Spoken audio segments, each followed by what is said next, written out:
আয়াত ৭ আল্লাতী তাত্তালিউ আলাল আফইদাহ অনুবাদ যা হৃদয়কে গ্রাস করবে।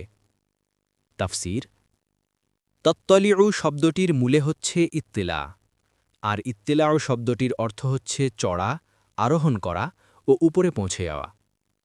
আফইদাতু শব্দটি হচ্ছে বহুবচন, এর একবচন হচ্ছে ফুয়াদুন, এর মানে হৃদয়, অর্থাৎ জাহান্নামের এই আগুন হৃদয় পর্যন্ত গ্রাস করবে। হৃদয় পর্যন্ত এই আগুন পৌঁছাবার একটি অর্থ হচ্ছে এই যে, এই আগুন এমন জায়গায় পৌঁছে যাবে যেখানে মানুষের অসৎ চিন্তা, ভুল আকিদা বিশ্বাস, অপবিত্র ইচ্ছা বাসনা প্রবৃত্তি আবেগ এবং দুষ্ট সংকল্প ও নিয়তের কেন্দ্র।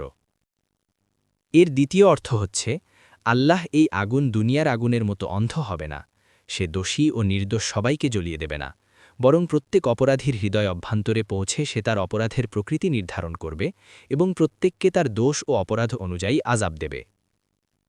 এর তৃতীয় অর্থ হচ্ছে, দুনিয়ার আগুন মানুষের দেহে লাগলে হৃদয় পর্যন্ত পৌঁছাবার আগেই মৃত্যু হয়ে যায়। জাহান্নামে মৃত্যু নেই, কাজেই জীবিত অবস্থাতেই হৃদয় পর্যন্ত অগ্নি পৌঁছবে এবং হৃদয় দহনের তীব্র কষ্ট জীবদ্দশাতেই মানুষ অনুভব করবে।